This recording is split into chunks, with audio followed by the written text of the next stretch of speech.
ಆತ್ಮೀಯ ಪತ್ರಕರ್ತ ಮಿತ್ರರೇ, ಇಂದಿನ ಪತ್ರಿಕಾಗೋಷ್ಠಿಯ ಉದ್ದೇಶದ ಕುರಿತಂತೆ ವಿಷಯಗಳ ಮಾಹಿತಿ ತಮ್ಮ ಕೈಗೆ ಸೇರಿದೆ. ಕಳೆದ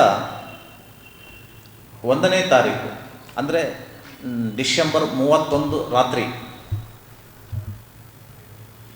ಕರ್ನಾಟಕದ ರಾಜಧಾನಿ ಬೆಂಗಳೂರಿನಲ್ಲಿ ಅನೇಕ ದೃಶ್ಯಗಳನ್ನು ನಾವು ನೋಡಿದ್ದೀವಿ. ಹೊಸ ವರ್ಷದ ಸಂಭ್ರಮಾಚರಣೆಯನ್ನು ನೆಪವಾಗಿರಿಸಿಕೊಂಡು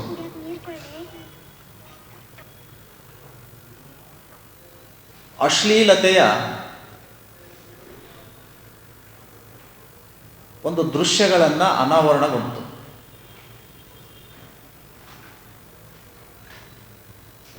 ಮಹಿಳೆಯರನ್ನು,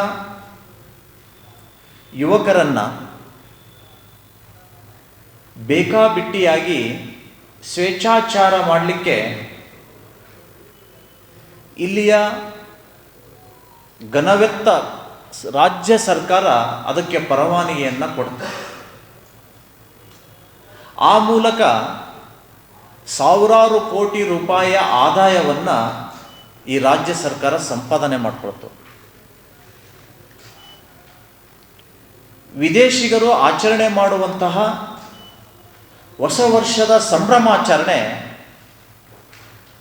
ನಮ್ಮ ದೇಶ, ನಮ್ಮ ರಾಜ್ಯಕ್ಕೆ ಈ ರೀತಿಯಾಗಿ ಮಾಡುವಂತಹ ಚಟುವಟಿಕೆಗಳು ಬೇಕಾ ಅನ್ನುವಂತಹ ಪ್ರಶ್ನೆ ಇವತ್ತು ನಾವು ಸರ್ಕಾರಕ್ಕೆ ಕೇಳ್ತಾ ಇದ್ದೇವೆ. ಸಂಭ್ರಮಾಚರಣೆಯಲ್ಲಿ ಏನಾದರೂ ಹೆಚ್ಚು ಕಮ್ಮಿ ಆದರೆ, ಮಹಿಳೆಯರ ಮೇಲೆ ದೌರ್ಜನ್ಯ ಆದರೆ ಅನೇಕ ಮಹಿಳಾ ಸಂಘಟನೆಗಳು ಟೀಕೆ ಮಾಡ್ತವೆ. ಆದರೆ ಇವತ್ತು ಆ ಸಂಭ್ರಮಾಚರಣೆಯಲ್ಲಿ ಪಾಲ್ಗೊಂಡಂತಹ ಯುವತಿಯರ ವರ್ತನೆ,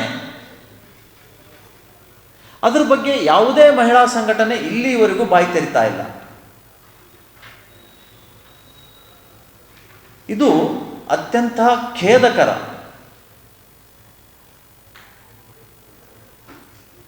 ಮಹಿಳೆಯನ್ನ ಪೂಜೆ ಮಾಡುವಂತಹ ಸ್ತ್ರೀ ದೇವೋಭವ ಅಂತ ನಾವು ಕರಿತೀವಿ. ಅಂತಹ ಸ್ತ್ರೀಯನ್ನ ಆ ರೀತಿಯಾದಂತಹ ದೃಶ್ಯಗಳಲ್ಲಿ ನೋಡುವಂತಹದ್ದು ಇದು ಸರ್ಕಾರಕ್ಕೆ ಬಹಳ ದೊಡ್ಡ ಅಪಮಾನ.